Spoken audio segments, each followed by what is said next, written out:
Hello and welcome to Books with Jody. Today we're going to talk about 1 year of Book of the Month Club.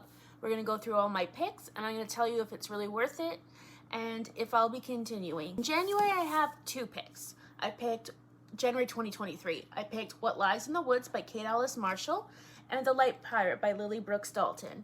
In What Lies in the Woods, it's about 3 women who witnessed a murder when they were very young, and their statements put a man in jail. Now that he's about to be released, they're starting to second guess if they put the right person in prison. And then with The Light Pirate, it's a dystopian almost style book about survival.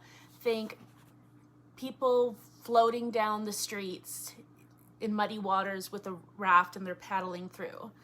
It's very much a story of survival, definitely recommend. In February, there were 3 picks. We have The Last Tale of the Flower Bride by Roshani, Chokski, and The Writing Retreat by Julia Bartz, and Maame by Jessica George.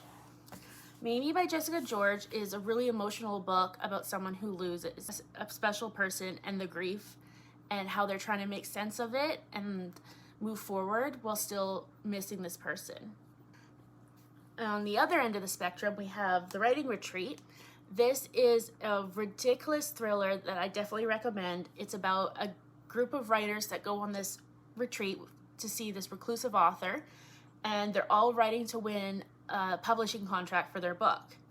Things take a deadly turn, and it's one of those books where you don't know like who's good, who's bad, who's alive, who's dead. It's over the top, but in the best way. Definitely recommend. And lastly, for February, we have The Last Tale of the Flower Bride. It's about this couple who get married, and the bride has one condition, that her husband can't ask or look into her past. It's very mysterious, it's well written, it's beautiful. Give it a go. In March, we had 3 books. We had The Adventures of Amina Al-Sirafi by Shannon, Chakraborty, and Weyward by Emilia, Hart, and you'll notice there's only 2 because the 3rd pick was The London Seance Society, and although beautiful on the shelf, it was so bad I'd rather have the trading credit from a used bookstore, so I unhauled that one. This one, I've only read a bit of it, but so far it's good. It's about a mother who was a pirate and she's getting back into the pirating game. It's supposed to be a great adventure, and I'm looking forward to reading it. Full cover. This book shows through many generations of these women, and there's a touch of the supernatural, just enough to make it plausible. Pick, and I recommend. In April, we had 3 books again. We have Divine Rivals by Rebecca Ross, The House is on Fire by Rachel Bealand, and Adelaide by Genevieve Wheeler. Genevieve Wheeler's book was really good if you're struggling with depression and you can't find the words to explain it to someone else.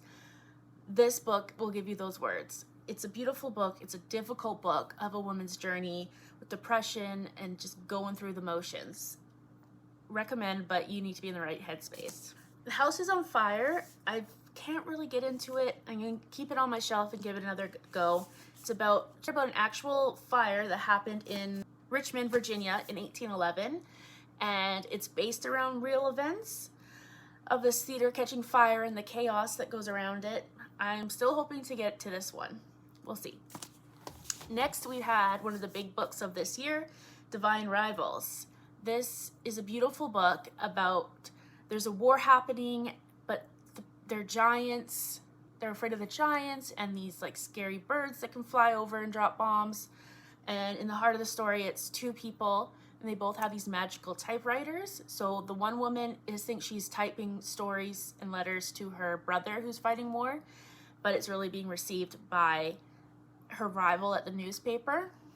And we watch the journey of them coming to realization and them as a couple, and then seeing where that takes us and the twists and turns. This was a really good book. It was so popular that the 2nd book, I think it's called Enchanted Vows, came out later this year, but I haven't gotten to that one. Great book. So May, there was nothing that interests me, so I skipped May. In June, let me look at my notes. Yes, in June there was only one that sort of interests me, mostly because it's dark purple. The cover, Inkblood Sister Scribe by Emma Torzs. Another book I've tried but I can't get into, but I'm not ready to completely give it up. So I'll keep it on my shelves and hopefully I get into it. So July was another month I skipped. None of the picks interest me. In August, there was one book. It looks so intriguing that I had to pick it up. It is Emily Habeck's Shark Heart. Beautiful story. It's about a man who is slowly becoming a great white shark and how he tries to hide this from his wife and how they go through this as a couple. Turns into a great white shark. And I don't know how she couldn't notice. Here, like in our world, you can get different types of cancers and it changes you. Some people die, some survive. And there's families go through the motions on how to embrace these changes and support the person they love. In this world, instead of cancer, they can turn into a different species. It's in a very interesting and different concept, and I really enjoyed how it was written. Absolutely recommend this book. September was another month I skipped. Nothing really interests me in that month. October, on the other hand, I made up for it by getting 3 books. I have When I'm Dead by Hannah Morrissey, this giant book, V. Schwab's The Fragile Threads of Power, and Jennifer McMahon's My Darling Girl. That's a new author to me. It's a small town mystery thriller. This is part of a series, but they're all standalone, so they all take place in the same town, same characters, but you can read them out of order. It was a great mystery. The next book is by an author who I absolutely adore. I've read a bunch of her books. This is the 4th in a series. The first 3 was the Darker Shade of Magic series, and this is the long-awaited follow-on. There's supposed to be 2 more. I haven't gotten to this giant book yet, but I'm very excited to.